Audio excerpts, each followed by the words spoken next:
안녕하세요. 사연 읽어주는 남녀입니다. 오늘도 와주셔서 감사드리며 그럼 오늘의 사연 바로 소개해드리겠습니다. 안녕하세요. 얼마 전 부적으로 지긋지긋한 시댁 식구들을 퇴치한 40대 여성입니다. 지난 3년 동안 사는 게 참 힘들고 팍팍하다고 생각했어요. 연애 결혼으로 남편을 만나 알콩달콩 연애하다 1년 만에 결혼하고 아이 셋 낳아 참 행복했죠. 탄탄한 직업을 가지고 그저 가정만 잘 맡아주면 된다고 하는 다정한 남편과 말 잘 듣는 자식들이 있어 참 좋았어요. 특히 첫째는 어렸을 때부터 미술에 특출난 재능이 있어 너나 할 것 없이 다들 미술을 시켜야 한다고 했어요. 그림 그리는 대회가 있다고 치면 최고상은 늘 우리 첫째 딸의 몫이었죠. 학교 대회는 말할 것도 없고 시대회, 도대회 할 것 없이 딸은 번쩍번쩍한 상을 타와서 저희의 자랑이었습니다. 둘째는 어렸을 때부터 좀 말썽을 부리는 편이긴 했어도 운동에 재능이 있어 그쪽으로 밀어주려 했고요. 터울이 있는 막내는 특출난 재능은 없어도 어딜 가나 사랑받고 주목받는 성격이라 아주 애교 덩어리였어요. 여름이면 바다로, 겨울이면 산으로, 때가 되면 아이들 우르르 데리고 떠들썩한 휴가 가기에도 바빴죠. 그런데 벼랑간 절대 일어나지 않을 것 같은 일들이 연이어 일어나더니 우리 집의 운명이 완전히 뒤바뀌어 버렸어요. 길을 걷다 보면요. 튀어나온 작은 돌부리에도 걸려 넘어져 크게 다치는 경우도 있죠. 인생도 마찬가지일 거예요. 별일 아닌 것 같은 사소한 일로 마치 도미노가 쓰러지듯이 연쇄적으로 수차례 넘어지게 될 수도 있죠. 하지만요, 이건 해도 너무했습니다. 3년 전부터 지금까지 저는 대체 우리 집에 무슨 일이 생겼나 싶어 안 해본 일이 없어요. 뭘 해도 시원찮고 답답증은 계속 따라붙었죠. 그러다가 우연히 3년 만에 그 이유를 알게 된 거예요. 그리고 그 문제에 대한 해답은 저와 아주 가까운 곳에 있었습니다. 그로 인한 배신감은 이루 말할 수 없이 컸어요. 이 일로 시댁과 완전한 선을 긋고 살게 되었지만 어떻게 우리한테 이렇게까지 할 수 있나 싶어 너무 서글픕니다. 뭐 하나 부족한 게 없이 늘 즐겁기만 하던 우리 가정이 흔들리기 시작한 것이 3년 전이었어요. 벼랑간 예고 입시를 준비하던 첫째 딸이 미술을 그만두겠다고 붓을 놔버린 거예요. 미술에 특출났던 거지 성적이 그리 좋지도 않았으면서 일반고에 진학해 대학을 가겠다고 한 것이죠. 온 가족이 다 뜯어말렸지만 딸의 뜻은 굳건했습니다. 엄마랑 아빠는 몰라. 이쪽으로 날고기는 실력 있는 애들이 얼마나 많은지 알아? 나 같은 건 재능 축에도 못 껴. 그래도 이건 아니지, 지혜야. 다시 한번 잘 생각해봐. 잘하다가도 실증 날 수 있고 잘 안 될 것 같아서 불안할 수도 있는 거야. 그걸 이겨내야 더 발전하는 거지. 아니, 나는 할 수 있는 만큼 했어. 여기서 더 발전할 수 있을 것 같지 않아. 엄마는 허락 못해. 그동안 미술한답시고 들인 돈만 해도 얼만데. 갑자기 이유 같지도 않은 이유로 그만둬? 엄만 돈이 더 중요해? 내가 못하겠다잖아. 예고에 갈 자신도 없고 예고에 가더라도 그 사이에서 살아남아 대학에 갈 자신도 없다고. 엄마 맞아? 스트레스 받아 죽겠어. 서지혜, 너 당장 안 들어와? 지혜야! 그렇게 한 차례의 폭풍으로 첫째는 정말 예고가 아닌 지역의 일반 고등학교에 진학했어요. 첫째에게 어쩔 수 없이 져주긴 했지만 한국에서도 내놓으라 하는 예고를 목표로 했던 터라 못내 아쉽더라고요. 부모로서 그럴 때면 참 답답할 노릇이죠. 누가 봐도 더 탄탄하고 쭉쭉 뻗어있는 길이 있는데 그걸 포기하고 누구도 가지 않으려는 새끼를 가려 할 때요. 첫째 말대로 우리나라에 날고 기는 애들은 많지만 제가 보기엔 첫째도 그 날고 기는 애들 중 하나에 속했거든요. 그렇게 속상한 마음이 채 가시기도 전에 이번엔 둘째 때문에 학교에 끌려가게 된 겁니다. 무려 학교 폭력에 연루된 거예요. 퇴학을 논할 만큼 사안도 중했고요. 아들에 대한 실망감은 이루 말할 수 없었고 남편이 그렇게까지 화를 내는 것도 저는 처음 봤습니다. 성적도 특출나지 않고 에너지가 강한 편이긴 했어도 큰 사고 한 번 치지 않았던 아들에게까지 그런 일이 생겼죠. 살다 보면 어떻게 좋은 일만 있겠습니까마는 어떻게 해를 넘겨 또 그런 일이 있나 싶어 너무 우울했던 시기예요. 그러면서 집안 분위기가 많이 바뀌었고 사춘기에 접어든 첫째와 둘째는 입을 꾹 다물어 버렸죠. 게다가 막내딸은 갑자기 변한 집안 분위기에 적응하지 못하고 방황하더니 학교에서 따돌림을 당하게 되었고요. 어딜 가나 웃음꽃이 넘치고 다른 사람의 부러움을 사던 가정이었는데 한순간에 폭풍우 속으로 처박혀 버린 겁니다. 웃을 일이 없었어요. 더군다나 첫째가 고등학생이 되고 아들이 엇나가면서 가족이 함께 저녁 식사를 하는 시간도 많이 줄었죠. 그러니 대화가 통할 리가 있나요? 남편과 아이들은 유대 관계가 좋았던 편이었는데요.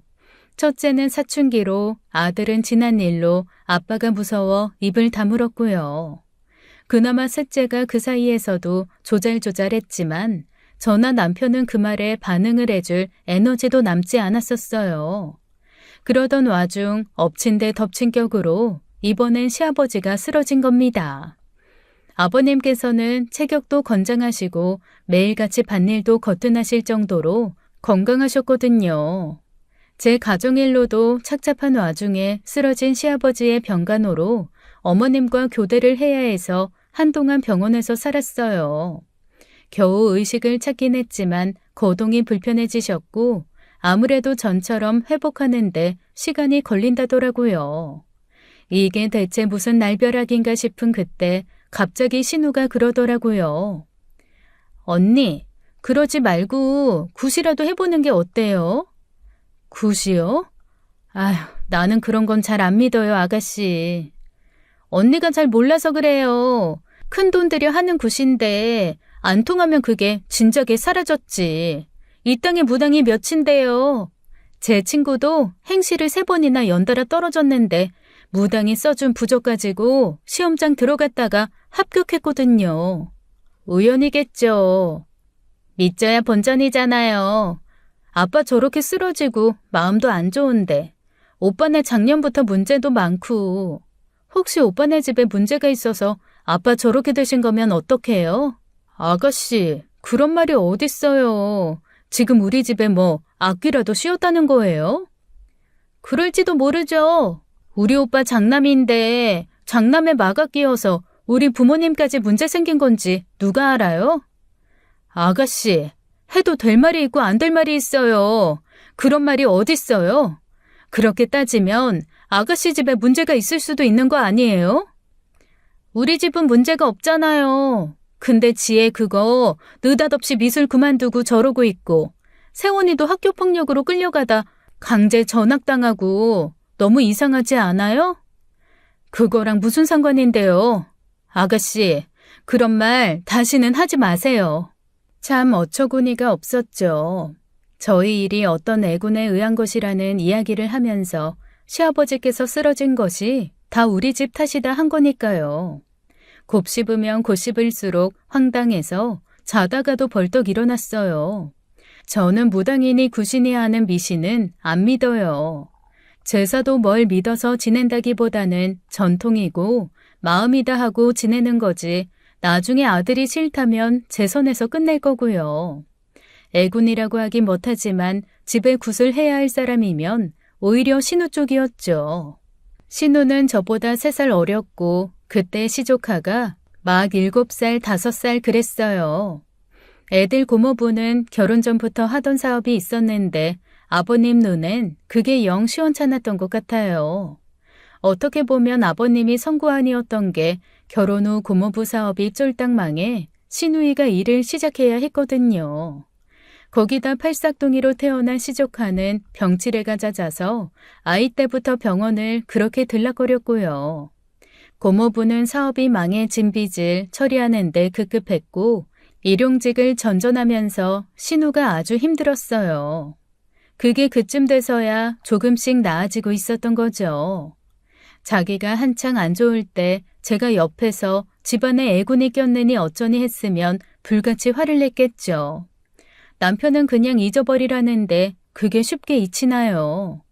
그렇게 며칠 시댁에 연락도 안 하고 나몰라라 했는데 갑자기 시어머니가 부르더라고요. 예, 그러지 말고 정미가 말한 그 집에 연락이나 해봐라. 그 집이라뇨? 그 무당 말이다. 정미가 하는 말이 용하기는 엄청 용하다더라. 듣자 하니 하고 많은 날 병원 들락거리던 용민이도 그 집 부적 쓰고 나왔대. 어머니, 그건 말도 안 돼요. 어떻게 병이 부적으로 나을 수가 있어요? 용민이는 그동안 병원 진료를 꾸준히 받았으니까 그런 거죠. 어쨌거나 부적 쓰고 그렇게 됐다니 사람 마음이 그렇지 않냐. 일단 찾아보기라도 해야지. 언제까지 너희 시아버지 저렇게 눕혀놓을 셈이야. 어머님, 그럼 어머님도 아가씨처럼 저희 집 때문에 아버님이 저렇게 됐다고 생각하시는 거예요? 그런 게 아니라 그런 일도 있다는 거다. 너네라고 안 좋은 운을 불러서 앉혀놨겠니? 너도 모르게 들어앉은 애군이 있으면 내보내자 이거지. 말도 안 돼요. 어머님까지 왜 그러세요? 그리고 굿이 한두 푼이에요? 듣자 하니 굿판에만 수천을 쓰는 사람도 있다는데 저는 그 돈 없어요. 있어도 못 써요. 아니 얘는 뭘 해보지도 않고 그저 대뜸 싫대? 방법이 있다잖아, 방법이. 그 사람이랑 이야기하세요. 저는 할 말 없어요. 어떻게 모녀가 저렇게 잘 맞는지요. 참 그러고 보면 시어머님이나 아가씨나 죽이 척척 잘 맞았어요. 아버님께서 아가씨 결혼 그렇게 반대했을 때도 시어머님이 나서서 설득해 결혼시켰거든요. 아버님 저렇게 누워 계신 거 마음 아팠죠. 굿이 정답이었으면 더 일찍 했을 겁니다. 하지만 그게 아니잖아요. 아가씨 이야기 들어보니 그 무당한테 굿 한 번 할 때 1,500만 원이 필요하대요.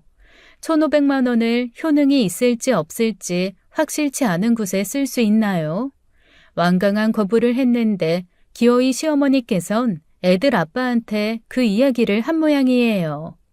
애들 아빠도 저와 생각이 다르지 않아요. 특히 그런 곳에 허투루 돈을 쓰는 걸 정말 싫어하기도 하고요. 근데 문제는 애들 아빠가 소문난 효자라는 겁니다. 성인이 되어 독립할 때도 일부러 집과 가까운 곳에 터를 잡았어요. 그래서 상대적으로 친정보다는 시댁에 종종 들릴 수 있게 된 거거든요. 그러니 어머님께서 눈물바람을 하시며 굿이라도 해서 아버님 일어나는 거 보고 싶다고 하시니 안 넘어갈 수 있나요? 결국 남편이 저를 설득하더라고요. 굿은 물론이거니와 사주도 안 믿는 사람이 무당집에 아가씨 한번 따라갔다 오라는 이야기를 해요. 시아버지가 행여 저렇게 있다 가더라도 할 수 있는 거 다 하고 보내드려야지 후련하지 않겠냐고요. 의사 선생님께서도 예우가 좋다고 하셨고 당분간 저렇게 지내시더라도 차차 나아질 거라고 하셨거든요. 근데 무슨 아버님이 벼랑간 저 세상에 가기라도 할 것처럼 구니까 답답하더라고요. 그래도 어쩌겠습니까? 집안의 결정권을 가진 사람이 그렇게 하고 싶다고 하니 가보는 수밖에요. 가보니 뭐 뻔했어요. 아가씨 말대로 저희 집안에 애군이 끼어 있으니 부적도 써야 하고 굿도 해야 한대요.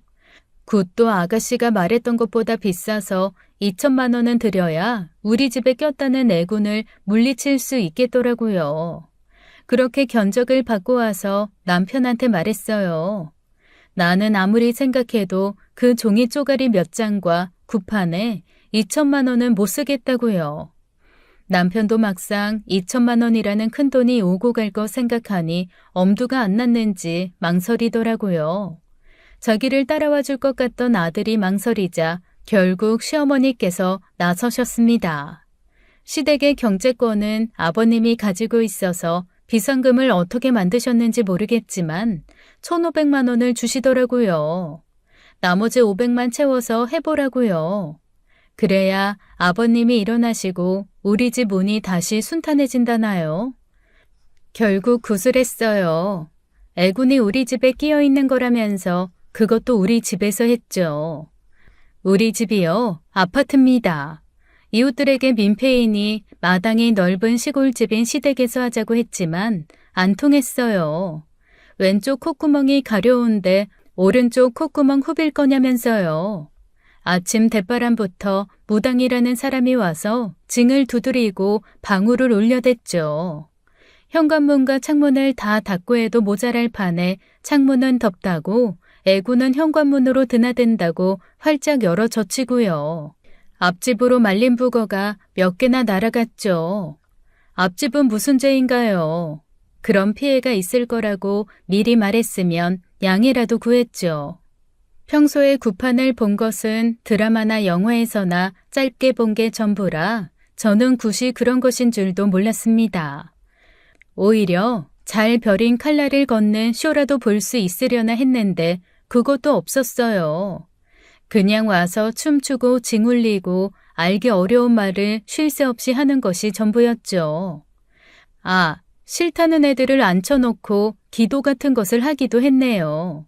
보면서도 이건 아니다, 정말 기가 찬다고 했는데 그때 애들을 끌고 나오지 않은 게 한이라면 한입니다. 그렇게 굿이 끝나고 이제 좋아질 일만 기다리면 되는 거였어요. 몇 주 뒤에 아버님이 처음으로 걷기 시작하자 어머님은 이게 다 자기 말을 듣고 구슬해서 그런 거라고 좋아했죠. 근데 모르겠더라고요. 말씀드렸다시피 아버님의 병세는 호전되는 중이었으니까요. 남편도 저랑 같은 생각이었던 것 같은데 어쨌거나 아버님이 걸어 다닐 수 있을 만큼 호전되었으니 아무 말 않고요.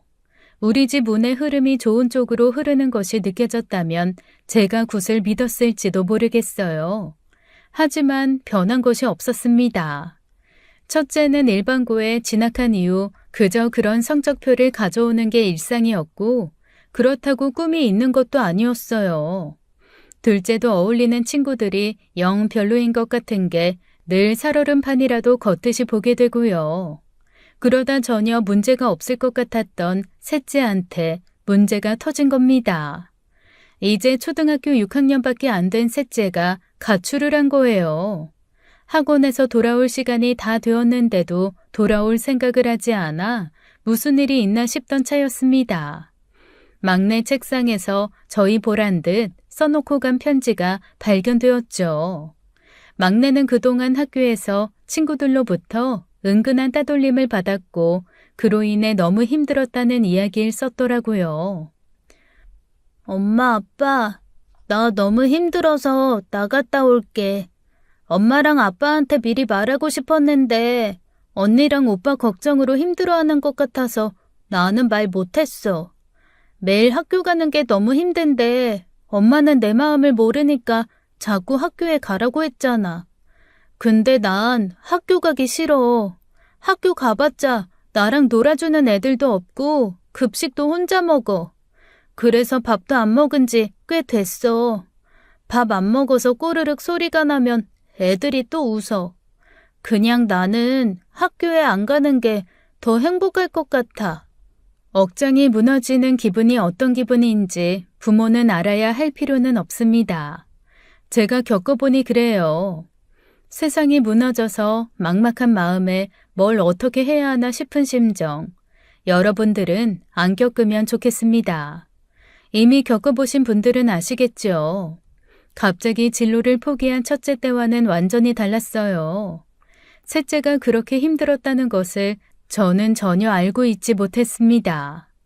첫째가 중심이 되어 모범이 되어줬으면 좋겠는데 제멋대로 굴기 시작하면서 첫째와의 다툼도 잦았어요. 그러면 안 되는 줄 알면서도 이 모든 게 다 첫째로부터 시작된 일 같아 화풀이도 많이 했습니다. 집안이 시끄럽다 보니 둘째는 듣기 싫다고 집 밖으로 나가게 되고요.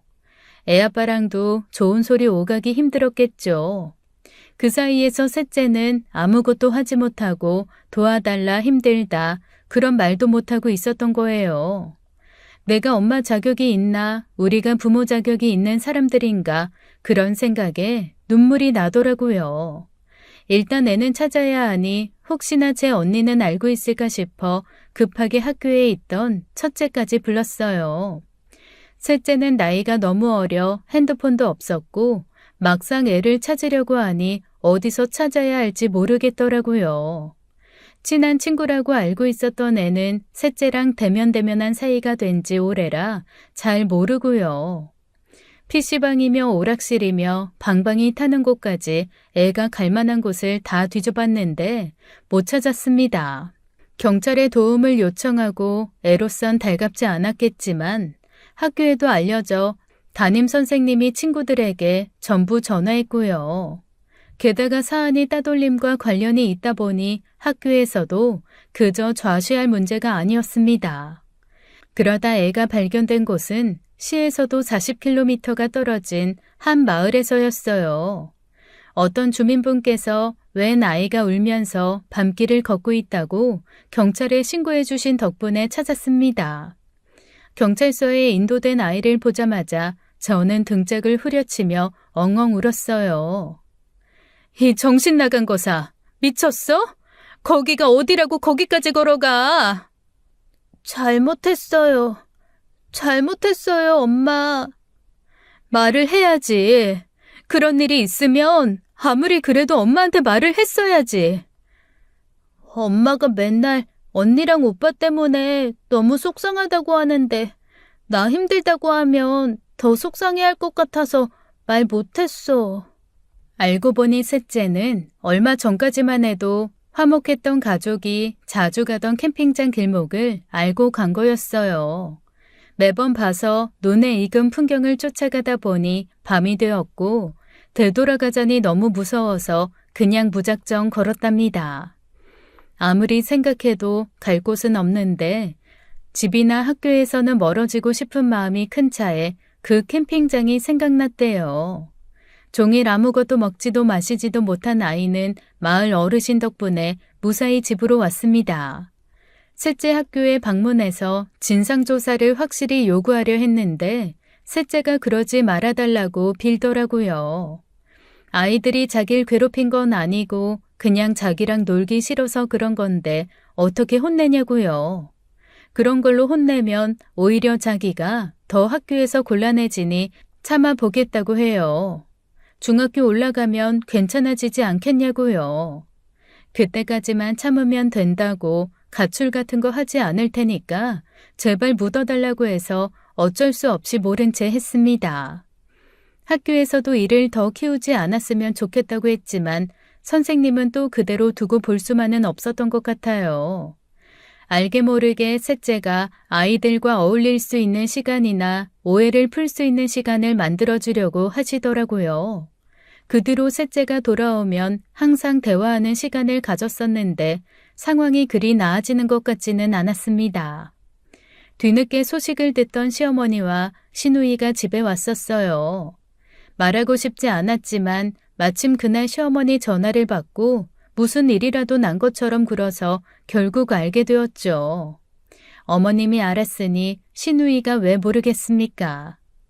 하마터면 진짜 큰일 날 뻔했네.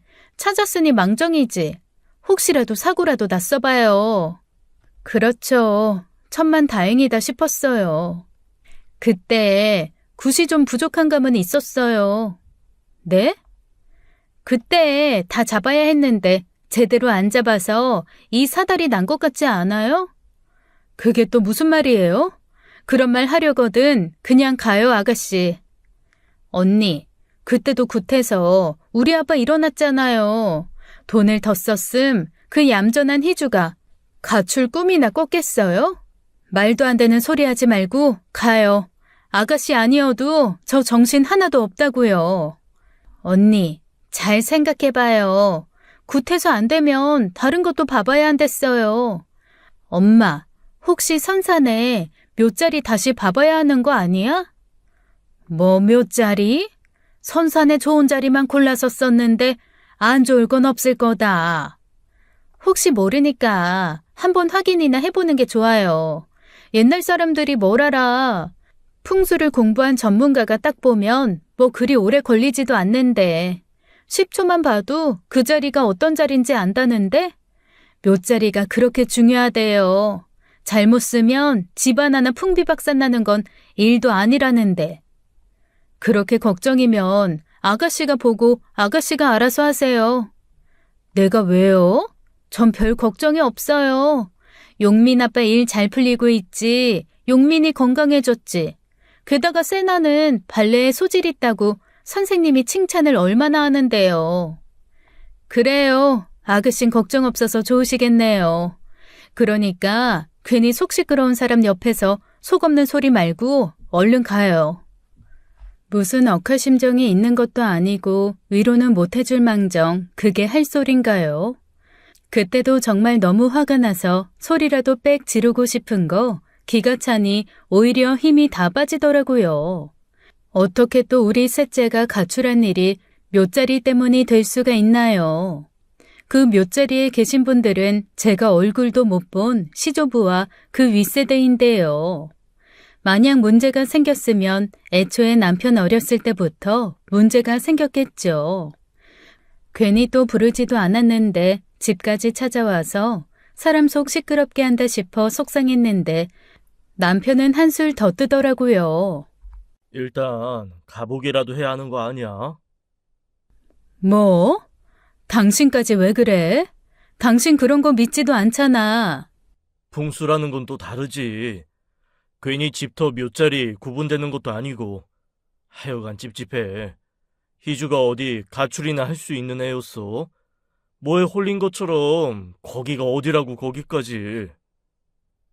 그래서 당신은 지금 이 문제가 또 묘자리 때문이다 이거야?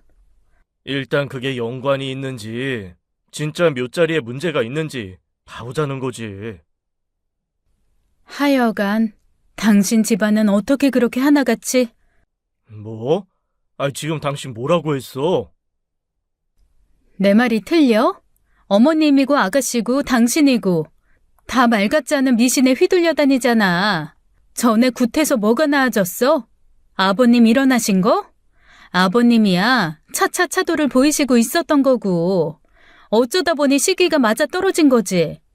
시기가 맞아 떨어진 건지 구술해서 나아진 건지 당신이 어떻게 알아? 가기 싫으면 말아. 내가 정미랑 어머님 모시고 가볼 테니까. 결국 남편은 기어이 풍수를 보러 갔다 왔습니다. 신우이가 잘 알고 있다던 그 풍수사는 아니나 다를까 시조부님의 묘자리가 잘못되었으니 이장이 필요하다고 했나 봐요. 특히 장남집에 문제가 많은데 그 묘자리만 잘 정비하면 막혔던 운이 트일 테니 걱정 말라고 하고요. 남편은 그 말을 믿고 또 이장하는 데 돈을 써야겠다고 하는 거예요. 남편 마음도 모르는 바가 아니었어요. 당장 문제가 없던 셋째에게도 그런 문제가 생겼으니 지푸라기라도 잡고 싶었겠죠. 하지만 저는 아무리 생각해도 문제는 그곳에 있다고 생각되지 않았어요. 문제없이 잘 풀리다가 그렇게 말도 안 되게 꽉 막혀버리니 정말 좋은 운이나 나쁜 운을 찾게 되었지만요. 어쩌면 그냥 살다 보니 그렇게 된 일에 너무 얽매여 있는 건 아닌가 하는 그런 생각도 들고요. 제가 이런 문제로 골치 아파 스트레스 받아 할 때마다 친정엄마가 그러셨어요. 그냥 애 하고 싶은 대로 둬라. 애는 괜찮다는데 왜 옆에서 그렇게 야단이야. 그러니 애가 스트레스 받아서 더 겉도는 거지. 참 우리 엄마지만 내 속을 몰라준다 그렇게 생각했는데 어쩌면 그 말이 맞다는 생각이 들었어요. 과거를 떠나지 못하는 제 욕심에 자꾸 애들을 힘들게 하니까 악순환이 반복되는 것 같았거든요. 그래서 묘자리를 이장하는 데는 절대 돈을 쓰지 않겠다고 그렇게 도장을 찍었거든요. 매달 들어가는 돈만 해도 얼만데요. 학원비처럼 써버리면 사라져버리는 돈에서부터 보험금과 애들 앞으로 들어놓은 청약통장 적금까지. 외벌이에 그거 알뜰살뜰 쓰는 것도 일인데 당장에 이장할 돈이 어딨습니까? 이전과 다르게 타협할 의지를 보이지 않고 모른 채 하자 남편이 대뜸 500을 내놔요.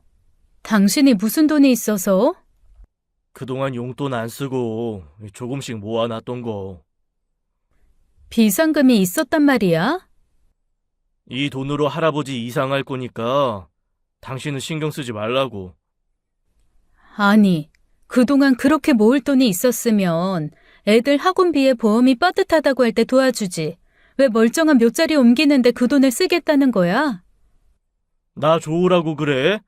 애들한테 문제가 생기니까 그런 거잖아. 애들 문제가 그 묘자리에 있는 건 확실해? 할아버님 묘자리 옮기면 갑자기 지혜 저게 미술 다시 시작한대? 세원이는 오토바이 안 타고 운동 열심히 다니고? 희주는 애들이랑 사이가 다시 좋아지고 그런데? 그럴 수도 있지. 부모가 돼서 애군이 들어서 좋은 운이 못 들어오고 있다는 말을 듣고 그거 좀 뚫어주는 거 하나 못 해줘? 나는 그런 문제가 아닌 것 같다는 말이야. 그래, 세상살이 운에 좌우되는 일도 있지. 지금 애들한테 든 운이 그리 좋은 운이 아닐 수도 있어. 그럼 좀 현실적인 방안을 생각해봐야 하는 거 아니야? 구태라 묘자리 옮겨라, 부적 써라. 돈은 돈대로 쓰면서 나아지는 거는 없었잖아. 뭘 얼마나 했다고 그래. 막말로 우리가 뭐 구슬 뭐 여러 번 했어? 고작 그거 한 번 가지고 나아지면 이 세상에 힘든 집이 어딨어. 내 말이 그 말이라니까. 그 군 몇 번 해서 달라질 거면 이 세상에 근심 걱정 가진 집이 어딨겠냐고. 아니, 어머님이나 아가씨가 그렇게 속 없는 소리 하면 당신이라도 그게 아니라고 좀 중심 잡아야 하는 거 아니야? 하기 싫으면 하지 마. 적당히 날 잡아서 알아서 끝낼 테니까. 그리고 행여나 당신 이번 이장 끝나고 애들 낳아지면 우리 가족한테 사과해. 무슨 사과? 우리 엄마랑 정미 지금 생각 없다고 생각하는 거 아니야? 우리 엄마나 정미나 다 우리 생각해서 해주는 말인데 그렇게 고깝게 들어야겠어? 여튼 그렇게 알아. 사과할 준비나 해. 그래, 어디 두고 보자. 그거 옮긴다고 애들이 좋아지면 내가 그 두 사람 앞에서 무릎이라도 꿇는다. 결국 시댁은 이장을 강행했어요. 그것도 처음엔 시아버님한테 말도 안 해서 집안이 뒤집어졌었죠. 멀쩡한 부모님 묘자리를 건든다는데 좋아하는 아들이 어딨나요? 시아버님이 몸이 안 좋아지신 뒤로 예전만은 못하다지만 그때 그 불호령 저도 아주 섬찟했습니다. 저는 모르는 일입니다 하고 나 몰라라 하고 있었지만요.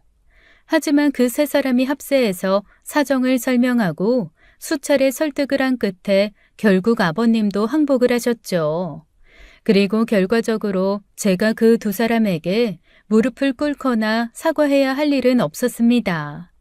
달라진 건 할아버님이 누워 계시던 자리뿐이었어요. 그래도 나아질 것 같다니까 남편은 희망적이었는지 표정이 좋았던 날은 좀 많았습니다. 제 아빠가 기분이 좋으니 애들도 눈치를 덜 보고 좀 더 이야기를 많이 하기도 하고요. 그래서인지 좀 나아지는 건가 싶어 보이기도 했지만 그건 착각에 불과했습니다. 크게 달라지는 건 없었거든요. 그 와중에 시어머니는 그게 한두 번 가지고 되는 일이 아닌데 저 때문에 일을 못 벌인다고 저를 탓했어요. 남들은 구슬하는데 억을 쓴단다. 왜 그렇게까지 하겠냐? 그 사람들은 뭐 바보 천치라서 그렇게 쓴다니? 그 사람들은 그렇게 돈이 남아 도나 보죠. 어머니, 저 이제 거기다 돈 안 써요. 애들 아빠도 모은 비상금 죄다 이장하는 데 썼으니 그럴 돈도 없을 거고요. 그러니까 저희한테 기대하지 마세요. 너는 어떻게 된 게 집이 잘 된다는데도 그러니? 남 좋으라고 하는 일이야? 다 네 자식들 때문 아니냐? 그런데 그 돈을 아껴? 남들은 대출받아서라도 한다더라. 그러게요. 저는 아무리 그래도 대출받아서까지 못하겠어요. 그러니까 제발 그런 이야기 좀 그만하세요. 어머니, 저는요, 그거 다 헛돈 쓰는 거라고 생각해요. 그렇게 해서 잘 될 일이면 이 세상에 아픔이 어딨어요? 긍정적으로 생각만 해도 모자랄 판에 너는 꼭 그런 생각으로 초를 쳐야겠니? 네 말 맞다나? 그게 헛돈 쓰게 하는 거 맞다. 그렇게 돈 들여서 공 들여서 굿을 해놔도 네가 그런 생각을 하는데 어떻게 나쁜 운이 사라지고 좋은 운이 들어오겠니?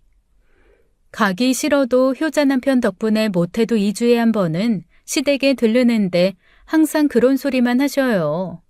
답도 없고 영양가도 없는 소리 때문에 속은 타들어가는데 그 와중에 시누이는 불난 집에 기름 붓듯 그러더라고요. 언니가 하도 그렇게 못 믿어하니까 해주는 말인데요. 제가 용민이 앞으로 얼마를 썼을 것 같아요? 네? 용민이 병원 신세 좀 안 지게 하겠다고 저 용민 아빠 몰래 대출도 받았어요. 용민이 앞으로 한 굿만 5천만 원짜리거든요. 네? 아가씨, 그럼 지금 고모부도 모르는 빚이 그만큼 있다는 거예요? 저는 일하잖아요. 어떻게든 갚겠죠. 근데 나중에 용민 아빠가 알게 되더라도 할 말 있어요. 어차피 그 돈 용민이 병원비로 들어갔을 돈이에요. 근데 애가 안 아프고 건강하게 자라는데 어쩌겠어요? 아니 아가씨, 그렇다고 그렇게 큰 돈을 빚을 지면 어떡해요? 저도 알죠. 5천만 원 큰 돈인 거. 근데요 언니, 저는 오히려 마음이 편해요. 매일같이 병원 들락거리면서 용민이 잘못되면 어쩌나 전전긍긍하고 하루라도 편히 자는 게 소원이었는데 용민이도 저도 아주 꿀잠 자잖아요, 이제. 그래요. 어차피 아가씨가 책임질 건데 제가 뭐라고 하겠어요. 근데 아가씨, 용민이가 그동안 병원 치료 꾸준히 받아오면서 나아질 때였다는 생각은 안 들어요? 아가씨도 그랬잖아요. 의사 선생님께서 용민이 나아질 거라고 조금만 더 고생하면 된다고 하셨다고요. 그거야 의사들이 다 하는 말이죠. 그럼 어차피 안 낫겠지만 애 고생이나 좀 시켜봅시다 그래요? 언니도 참 순진해. 언니, 나중에 소 잃고 외양간 고치지 말고요. 잘 생각해봐요. 더 큰 문제가 생길 수도 있다니까. 진작 돈 쓸 걸 하지 말고요. 아무래도 제가 집을 팔아 구판의 돈을 억대로 써야 그만할 것 같았습니다. 시누이야 자기가 쓴 돈이 아이 병을 고치는데 큰 도움이 되었다는 결과가 나왔으니 그럴 수 있죠. 맹신하게 된 것은 문제가 있어 보이긴 하지만 저는 아무리 생각해도 그냥 운의 때가 잘 맞은 것 같았거든요. 그런데 그런 제 생각이 완전히 바뀌게 된 계기가 생긴 겁니다. 시조카의 병이 그냥 나은 게 아니고 잘 자라던 우리 애들한테 문제가 생긴 것이 이것 때문일 수도 있겠구나 하고요. 둘째가 몰래 오토바이를 타고 다니는 문제로 안 그래도 집안이 시끄러웠었어요. 저도 저지만 남편이 결혼 전 오토바이를 타고 큰 사고를 당할 뻔한 이후로 오토바이를 무척 싫어했죠. 그러다 보니 당연히 아들에게도 허락해 줄 수 없었고 애초에 아들은 면허증도 없었습니다. 오토바이를 타고 다니는 것을 알게 된 후 아예 집안에 두고 못 나가게 했어요. 절대 타지 않겠다는 약속하기 전까지는 어디든 못 나가게 하겠다면서 핸드폰도 빼앗았고요. 둘째도 머리가 커서 절대 남편한테 지지 않겠다는 듯 방 안에서 나오질 않더니 답답한지 결국 항복하더라고요. 그 누구의 오토바이도 타지 않겠다고 약속을 한 뒤에야 외출 금지를 풀어준 것이죠.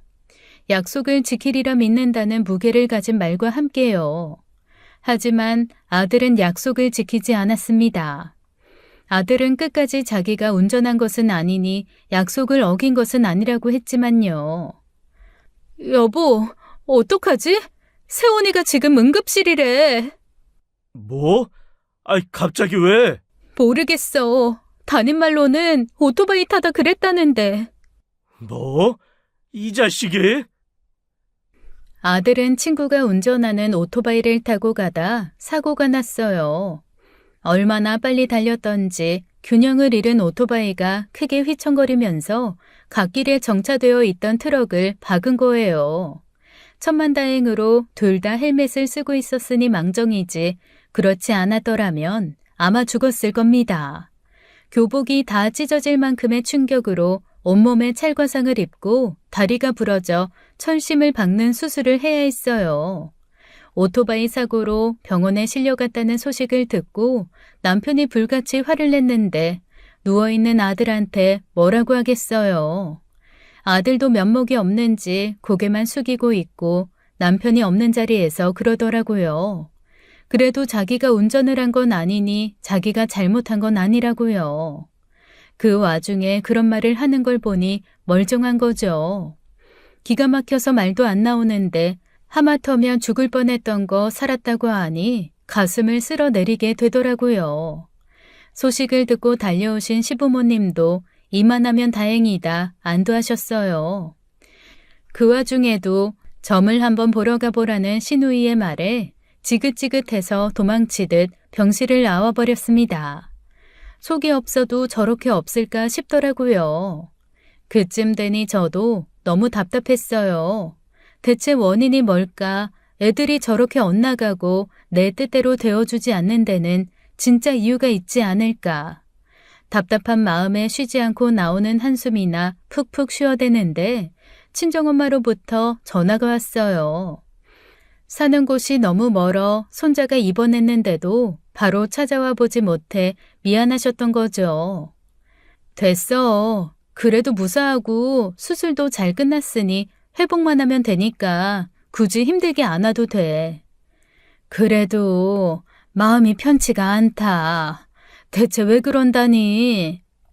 그러게 나도 답답해 죽겠어. 그 와중에 우리 시누이는 뭐라고 하는 줄 알아? 점이나 봐보래. 자기가 돈 5천에 아들 병을 낫게 한 것 같으니까 나도 그럴 수 있다고 생각하는지 얼굴만 보면 아는 부당 소개해주겠다. 구술해라. 그런 소리만 하니까 답답해 죽겠어. 그런 거 믿는 사람들은 아주 맹신을 한다더라. 그래도 영지야, 그게 그냥 있는 소리는 아니야. 그게 100% 효과가 있다고 할 순 없어도 잘 맞는 사람들은 희한하게 그렇게 잘 맞아 떨어지고 하더라. 정 답답하고 답이 안 나오면 너도 한번 찾아가 봐. 엄마가 알려줄게. 아, 뭐야? 엄마까지 그러기야? 엄마도 점 보러 다녀? 너가 하도 힘들어하니까 그렇지. 근데 그 사람 말로는 당사자가 직접 와야 잘 볼 수 있대서 나도 뭘 보지 못했어. 그래도 선희 이모 알지? 선희 말로는 자기 건 기가 막히게 잘 맞았다더라. 선희 이모네 아저씨가 바람난 걸 맞췄다고. 엄마까지 왜 그래? 진짜 그런 거 믿고 그러니까 허튼 데다 돈만 날리는 거라니까. 거긴 구탈한 소리는 안 해. 부적은 좀 쓰는 것 같더라만 부적도 아무한테나 쓰는 거 아니라더라. 그냥 상담이라고 생각하고 가서 의지라도 해보라는 거야. 혹시 아니?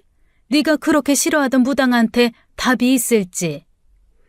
됐다고 끊었지만 엄마의 마지막 말이 계속 귓가에 남아 울렸습니다. 제가 그렇게도 싫어하던 무당한테 답이 있을지도 모른다. 상담이라도 생각하라고 하길래 믿져야 본전이다. 아는 게 없으면 영영 땡이다 하고 나오면 그만이라고 생각했어요. 둘째 병실에 앉아 수발을 들고 있는데 시누이가 찾아와서는 또 점 타령을 하길래 그랬어요. 안 그래도 가보려고요. 언니, 드디어 마음 바뀐 거예요? 그래, 잘했어. 내가 진짜 괜찮은 무당. 아니요. 친정엄마가 꽤 용한 분이 계시다길래 거기 같이 가보기로 했어요. 네? 아니, 언니, 제가 아는 곳이 있다니까요. 거기 진짜 잘 봐요. 그동안 아가씨가 소개해준 사람은 만났잖아요.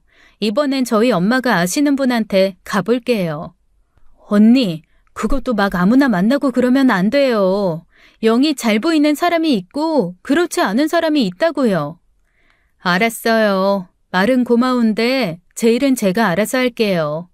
아가씨 말대로 전 보러 가는 거니까 제발 이제 그만 말했으면 좋겠네요. 그렇게 선을 딱 그어버리니 신우이도 할 말이 없는지 입을 다무는데 영 떨떠름한 표정이더라고요.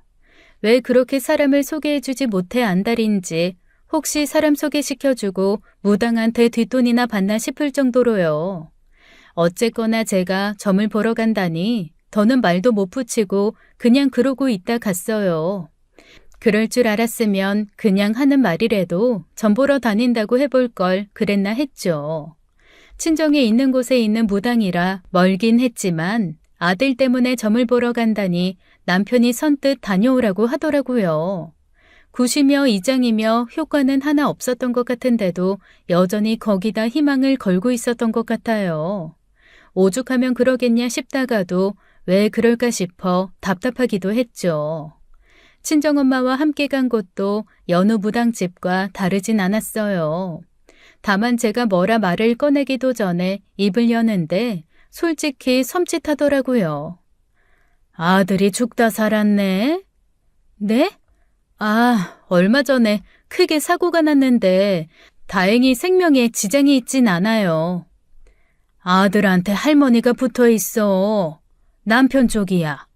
장손이라고 귀한가 보네. 저희 아들이 장손은 맞는데 할머니가 붙어 계시다고요? 그래. 그나마 그래서 산 거지. 안 그랬으면 진작 죽었어. 제사는 잘 지냈구만. 네, 제사야 거르지 않고 잘 지내고 있는데. 저는 친정엄마가 귀띔이라도 했나 싶었는데 친정엄마가 무당을 찾아온 건 아들이 사고 나기 전이었어요. 그쯤 되니 왜 점집을 그리 찾아가나 싶은 마음이 들더라고요. 그러면서 뭔가 해답을 가지고 있는 사람을 만난 듯이 마음이 조급해지기도 하고요. 다름이 아니라 3년 전부터 자잘한 문제가 좀 많았어요, 집에. 그런 일이 통 없었는데 갑자기 그러니까 대체 이게 무슨 일인가 싶고 애들이 다 그렇게 크는 건가 싶으면서도 뭔가 꽉 막힌 듯이 잘 안 풀리고 그러니까 답답해서요. 귀한 걸 넘겨줬네. 네? 혹시 그쯤에 애들이 쓰던 물건 넘긴 거 없어? 애들이 쓰던 물건이요? 뭘 한 게 없으면 그런 물건으로도 운이 오고 가. 오래 쓰던 물건을 다른 물건과 맞바꾸거나 돈을 주고 샀는지 잘 생각해봐. 도자기요. 도자기 받은 적 있어요. 무당의 말을 듣다 보니 갑자기 번뜩 생각난 게 하나 있더라고요. 3년 전쯤에 시누이가 새로 바꾼 첫째 핸드폰을 보고 너무 탐을 내는 거예요. 딸이 큰 상을 타와서 보상으로 사준 최신형 핸드폰이었는데 대뜸 시누이가 그걸 자기한테 팔라고 했거든요. 자기 핸드폰이랑 바꾸자고요. 시누이도 핸드폰을 바꾼 지 몇 달 되지 않았었어요. 최신형 핸드폰은 아니었지만 깨끗하게 써서 겉으로 봐선 첫째 핸드폰이랑 크게 다르지도 않았어요.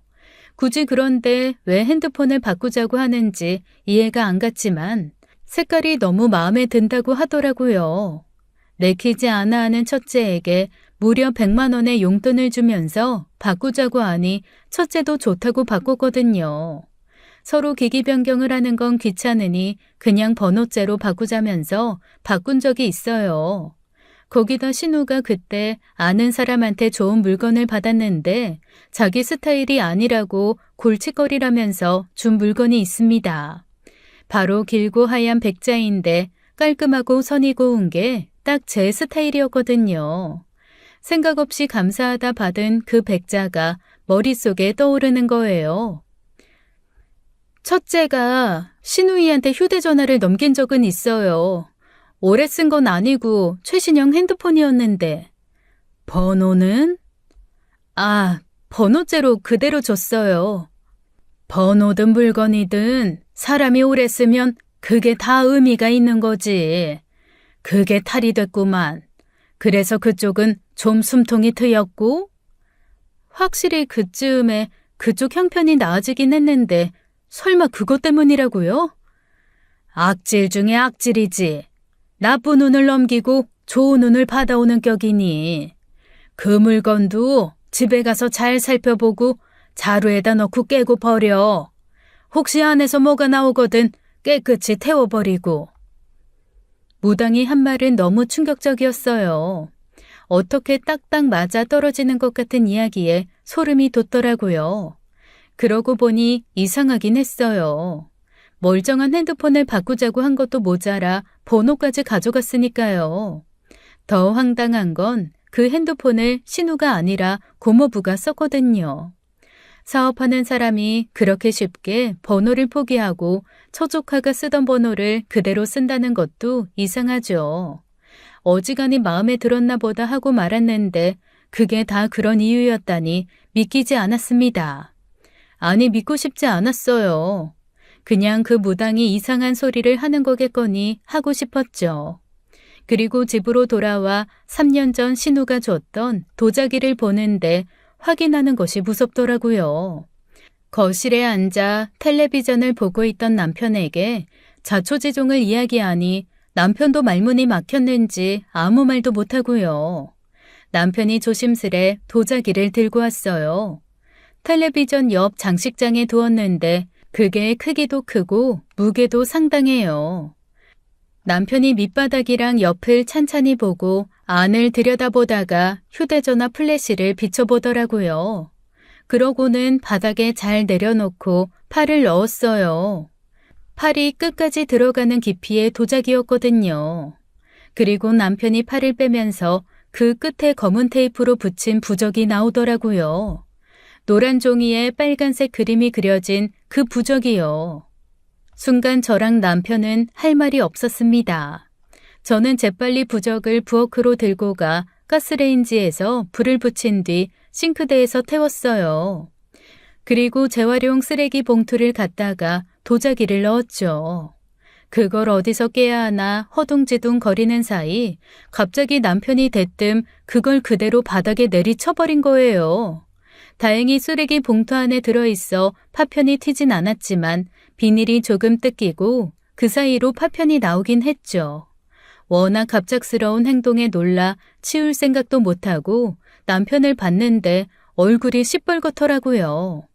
누가 봐도 화가 머리끝까지 났다는 것을 알 수 있을 만큼요. 그게 전부가 아니었어요. 무당이 혹시 집에 자주 드나들던 사람이거든 집안 구석구석 안 보이는 곳을 잘 찾아보라더군요. 그래서 미친 듯이 이방저방을 뒤지고 다녀봤어요. 그런데요, 세상에 내 집에서 내가 알지도 못한 곳에서 부적들이 나온 겁니다. 소파 및 아이들 침대 및 장롱 액자 뒤, 냉장고 뒤 찾은 것만 해도 무려 8장이었던 거예요. 당장에 무당에게 연락해 진짜 당신 말대로 부적이 있더라. 대체 이게 무슨 부적이냐고 물었죠. 사진을 본 무당이 그래요. 그건 길을 약하게 하고 좋은 흐름을 막는 부적이라고요. 당장에 신우집으로 쫓아갔습니다. 마침 시어머니도 신우집에 있더라고요. 없으면 부를 참이었는데 그렇게 모여있으니 잘됐다 싶었고요. 아가씨, 이거 뭔지 알죠? 네? 아, 글쎄요. 그거 부적 아니에요? 언니 전 보러 갔다더니 부적 써온 거예요? 아니요. 제가 쓰기도 전에 우리 집 구석구석에서 나오던데요. 이건 소파 뒤, 이건 장롱 밑, 이건 지혜 침대 밑, 이건 세원이 책상 밑, 뭐 다 말해드려요? 굳이 말 안 해도 되잖아요. 아가씨가 더 잘하실 텐데. 그게 무슨 말이에요? 서정미, 너 똑바로 말해. 우리 집에 무슨 짓 한 거야? 아니 다짜고짜 찾아와서 이게 무슨 난리야. 대체 왜 그러니? 어머니, 어머님도 그러시는 거 아니에요. 똑같은 자식, 똑같은 손주 아니에요? 어떻게 아가씨 자식 잘 되자고 우리 자식을 팔아먹는 짓에 동참할 수가 있어요? 나는 통 무슨 소린지 모르겠다고 하지 않니? 무슨 말이야 이게? 그러니까 이 부적이 너네 집에서 나왔단 말이야? 대체 누가 그랬는데? 아가씨가 잘 아시겠죠? 왜 생사람을 잡고 그래요? 저라는 증거 있어요? 아가씨가 아니면 어머님이시던지요. 두 분 말고 이런 짓 할 사람이 또 누가 있어요? 아니, 이게 무슨 말이야? 정미, 너 진짜 얘네 집에 이걸 다 붙였니? 아니, 그게 아니라 언니가 부적이라도 쓰면 좋을 것 같은데 하도 안 믿으니까 대신 해준 거죠. 별뜻 없어요. 좋은 운 갖다 주라고 붙인 건데. 무당 말이 길을 약하게 하고 좋은 운의 흐름을 막는 거라던데요. 누가 그래요? 그 무당이 돌팔이겠지. 그리고 어차피 언니 미신 안 믿는다면서요. 안 믿는 사람한테 부적이니 구신이 그게 다 무슨 소용인데요? 이게 효과가 있는지 없는지 그게 문제가 아니라요, 아가씨. 그러니까 아가씨가 이 부적이 안 좋은 걸 알면서도 집에 갖다 붙였는지 저는 그걸 묻는 거예요. 미신이라잖아요. 뭐가 됐든 그게 중요해요? 저는 좋은 의미에서 그런 거고 뭐 별일 없었잖아요. 그러니까 너가 붙였다는 거야? 아휴, 그럼 얘한테 말을 했어야 하지 않니? 얘 좋은 의미에서 그랬다니까 너가 참아라. 얘가 한 번씩 속이 없이 그런 짓을 해. 어머님, 그렇게 얼렁뚱땅 넘어갈 문제 아니에요. 똑바로 말하라고! 너 이 부적 어떤 의미인지 알고 붙인 거야? 오빠까지 왜 이래? 어차피 그거 다 가짜야. 부적 붙인다고 뭐가 잘 되고 될 게 안 되겠어? 왜 갑자기 찾아와서들 난리야? 빨리 나가. 진짜 아가씨 대책 없다는 건 알았지만 대단하시네요. 아이, 진짜 이게... 너 일로 와. 아니, 너 일로 와. 그만하고 빨리 가라. 별일도 아닌 거 가지고 둘씩이 나와서 난리야. 부적 그건 이리 줘라. 내가 태워버릴 테니. 뭘 태워요, 어머니? 미신이라 아무것도 아니라면서요. 정말 생각하면 생각할수록 어이가 없고 황당했어요. 아이가 아프면요, 별 생각이 다 들 수 있어요. 오랜 병원 생활을 하다 보면 아이를 위해 무엇이든 하고 싶었겠죠. 그래도 이건 아니지 않나요? 신우는 제 아들이 병원에 누워있는 것을 보고 무슨 생각을 했을까요? 자기 아들 대신 내 아들이 누워있어 다행이라고 생각했을까요? 그 마음고생을 해본 사람이 어떻게 다른 사람한테 그 기분을 고스란히 넘겨줄 생각을 할 수 있을까요? 그날 밤 집으로 돌아온 저나 남편은 서로 아무 말도 하지 않았어요. 이 상황에 대한 화가 슬슬 남편한테로 옮겨지더라고요. 시어머님과 시누이 말을 그렇게 철석같이 믿더니 그게 다 자기 발등 찍는 꼴이었다는 걸 알기나 할까요? 나 당신한테도 실망했어. 알지? 알아. 그렇게 당신 가족 감싸면서 허튼데 눈 돌리더니 어때? 당신 손으로 당신 자식들 사지로 몬 기분이. 무슨 또 그렇게까지. 나도 어이가 없고 황당해서 말이 안 나와. 솔직히 말하면 지금도 이게 무슨 일인가 싶고 상황 파악이 안 돼. 상황 파악이 안 되면 상황 파악 되게 말해줄게. 당신 동생이 자기 자식 살리겠다고 당신 자식 망해라 죽어라 하면서 저주 퍼부은 거야. 돈까지 써가면서 오랜 정성 들여서. 아이, 진짜. 나 그동안 당신이 하잔 대로 다 했어. 근데 나 이제 못해. 당신 할 말 있어? 없어. 내 동생이 그랬다는데 무슨 할 말이 있냐. 나 앞으로 아가씨 얼굴 보고 못 살아. 어떻게 보고 살아? 거기다 대고 아가씨 혼내기는커녕 감싸기 바빴던 어머니 보기도 싫고 정말 생각 같아선 그 자리에서 욕을 쏟아부어도 모자랐어. 그건 나도 마찬가지고. 그냥은 못 넘어가. 사과도 못 받았어. 나 사과 받더라도 앞으로 어머님도 아가씨도 안 보고 살 거야. 그래도 사과라도 받으면. 그럼 당신이나 어머님 아가씨 끼고 살던지. 이혼해 그냥. 무슨 이혼까지 해.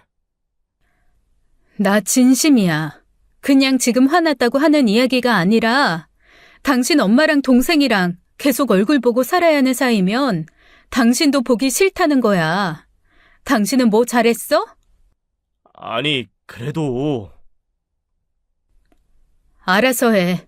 이혼하든지 연을 끊고 살든지.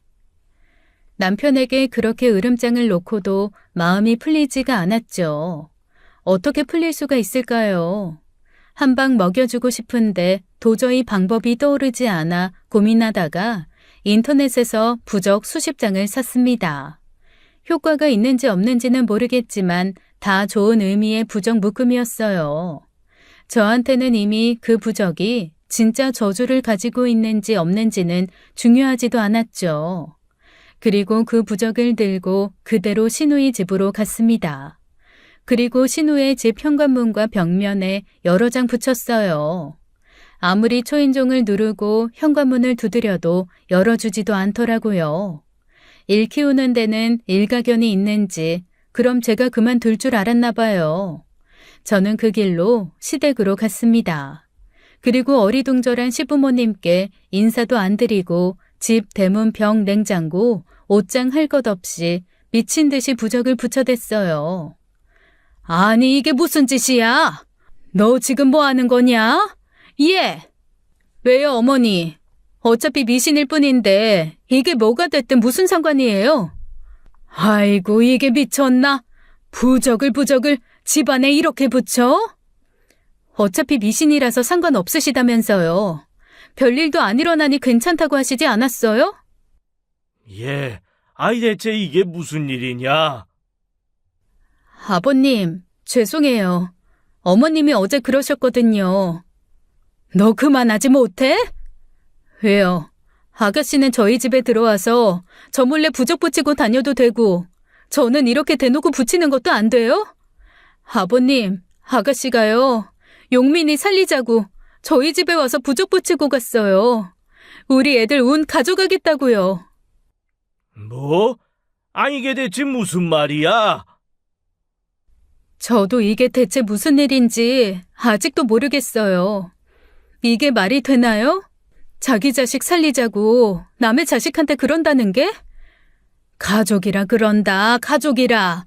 좀 의지를 한 거지. 용민이 건강 좋아졌다고 너네 애들이 뭐 그렇게 잘못된 것도 아니잖아.